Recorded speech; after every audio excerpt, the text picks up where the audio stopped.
Hello and welcome back to another video. Today we'll be going over the melee weapon on screen, the Lesion. The blueprints are purchasable in the market. The only issue is that it requires several weapons to make, starting off with you needing to make the Tibido, which is built out of the kunai and bow. So you need a total of 3 weapons to be able to make this. Besides that, this is actually one of, in my opinion, one of the more interesting weapons, due to the fact that it has a unique trait where on melee status effect, you gain more attack speed and you gain toxin damage. This toxin damage can be combined with other elements, where in this beginner build here that I'll be showcasing first, we don't really focus on the properties of the passive. But in the late game build that I have, and I'll be showcasing later on, it uses this passive to create elements on the weapon. So to start off, I'll be using Inaros with just Scarab Shell so I don't get knocked over. No external buffs. My companion here is literally just here for extra loot drops when I'm in missions. These are level 150 Steel Path Grenier, which, as you can see, they melt through relatively quickly. A bit taking us slightly longer on heavy targets, but you do have some pretty nice slash damage ticks to take care of that. Also due to the fact that, due to this weapon type, it does have a very nice forwards melee combo. You can see it plays around this this X pattern, which is rather nice.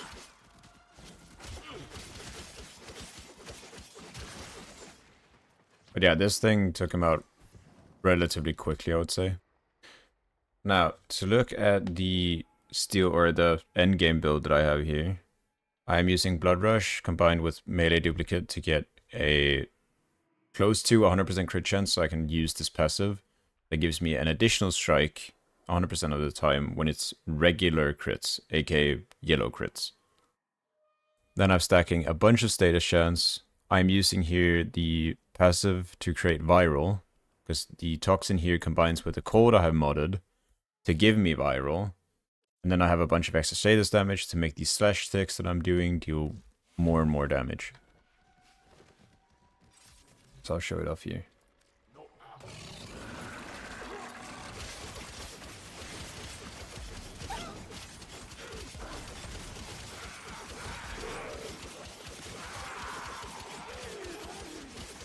I wouldn't say there's too big of a difference between these two builds, although this endgame build that I have tends to burn through heavies a bit faster than the regular one.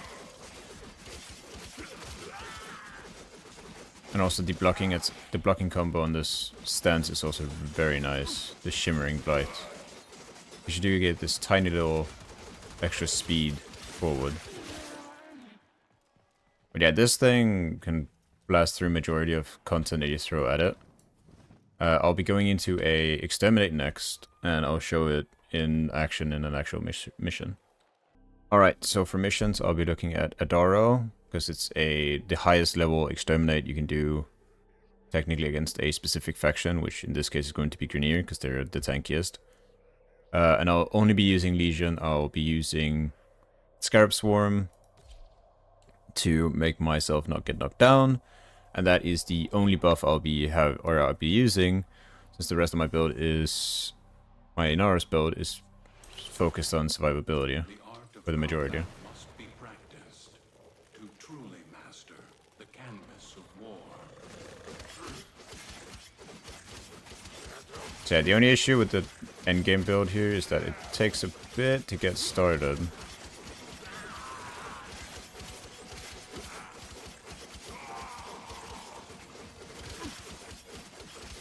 As soon as you get it rolling, it does a stupendous amount of damage.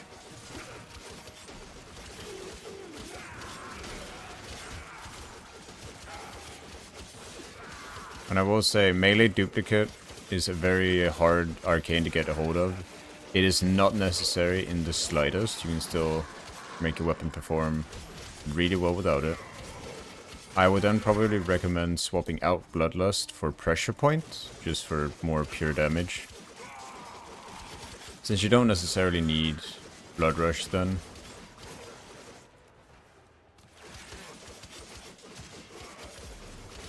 Since you don't really scale higher than just regular yellow crits, which is the reason why I'm running Duplicate on this. Yeah, as you can see, this thing is like melting through level 130 Steel Path.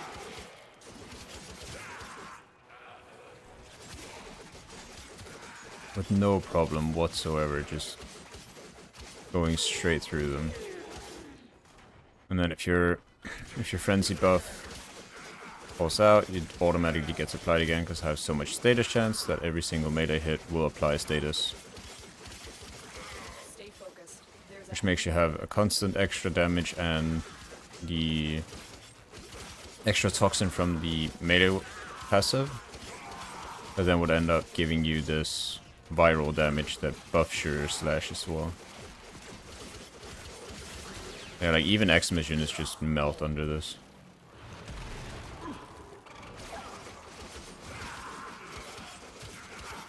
So yeah, if you're a fan of melee weapons, this is definitely worth it. Just like regardless of if you have to build these 3 extra melee weapons, or 3 extra weapons that I talked about earlier.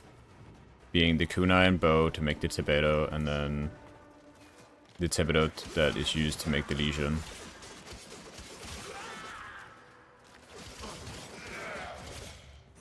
This is also accessible at Mastery rank 9, I believe. So it's also very good, like mid to late early game or regular Steel Path run, which with the regular build I showed at the beginning is going to absolutely melt through regular Steel Path. Or yeah, I mean even regular Steel Path, but also regular Star Chart.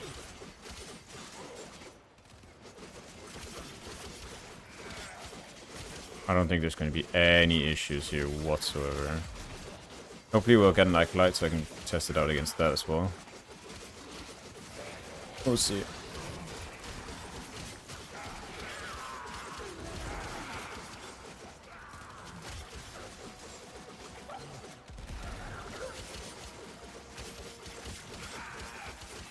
Just gonna leave that Jubilarling on the ground.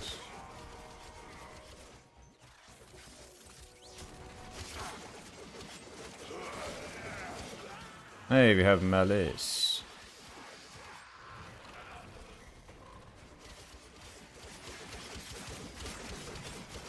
But as you can see, like this thing does surprisingly good damage even against Acolytes. With it technically only being a slash-based build.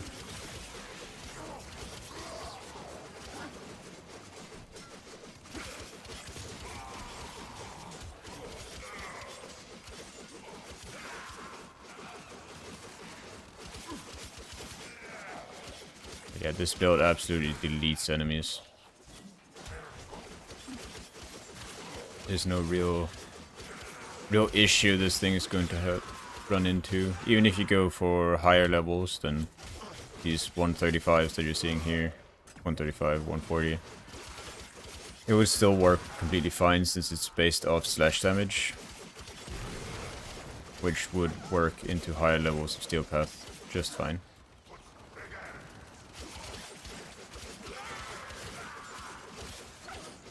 And also due to the fact I'm running Berserker Fury on this build, and you're constantly keeping these kills up, you just have so much attack speed.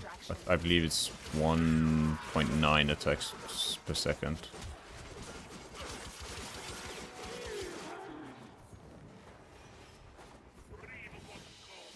But yeah, the build worked just fine for that.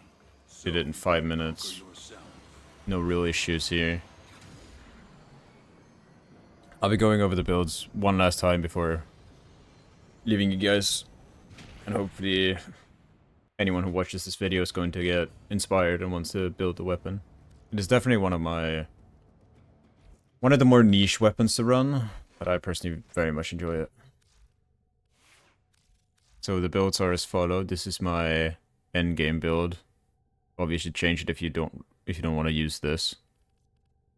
It is very niche based off the fact that I have a maxed out melee duplicate and I'm running Blood Rush to get the most out of this arcane. But yeah, the regular build looks like this. I'm pretty sure it doesn't require any forma. You just slap this on as soon as you get your hands on it, and it should be working just fine.